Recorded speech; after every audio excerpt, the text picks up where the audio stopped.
నిన్న నేను నా మిత్రుడు చిన్ననాటి స్నేహితుడు మాజీ పార్లమెంట్ సభ్యులు మాజీ శాసనసభ్యులు మోదుగుల వేణుగోపాల్ రెడ్డి ఆహ్వానం మేరకు అన్నవేమన ట్రస్ట్ బాలికల వసతి గృహం ఒక కార్యక్రమంలో పాల్గొంటానికి అక్కడికి రావడం జరిగింది రాత్రి. అందులో భాగంగానే ఈరోజు అమ్మవారి కనకదుర్గ అమ్మవారి దర్శనం కూడా చేసుకోవడం జరిగింది. నాపై మొన్నటి నుంచి కొందరు వ్యక్తులు నా ప్రతిష్ట దెబ్బతినేలాగా దుష్ప్రచారం చేస్తుంది. ఈ విజయవాడ గుంటూరు చిక్కులో రాజకీయాల్లో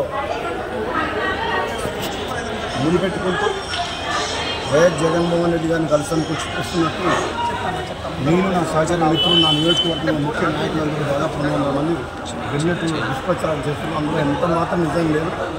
కేవలం ఒక సామాజిక సేవా కార్యక్రమం భాగంగా బాలికల వసతి గృహంలో ముఖ్య అతిథిగా నన్ను పిలిచినప్పుడు ఈ ప్రోగ్రాం రావడం జరిగింది.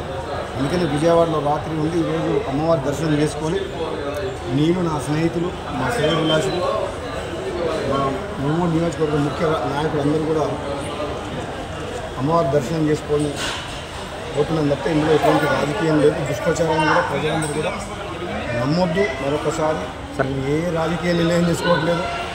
తెలంగాణ రాష్ట్ర ప్రజలు తెలుగు రాష్ట్రాల తెలుగు ప్రజలందరూ అన్నదమ్ములాగా కలిసిమెలిసి ఉండి 2 రాష్ట్రాలు సుభిక్షంగా ఉండాలని చెప్పి కనకదుర్గ అమ్మవారిని ప్రార్థించిన తప్పకుండా 2 రాష్ట్రాలు రాబోయే రోజుల్లో మంచి ఫలితాలతో పాటు అభివృద్ధి పథంలో దూసుకుపోయి ఇక్కడున్న కాంగ్రెస్ పార్టీ ప్రభుత్వం ముఖ్యంగా తప్పకుండా తెలంగాణ ప్రజల ఆశయాల కోసం పనిచేసుకుంటూ పేదలకు అండగా ఉండే కార్యక్రమాలు చేపడతామని చెప్పి తెలియజేస్తుంది. Thank you.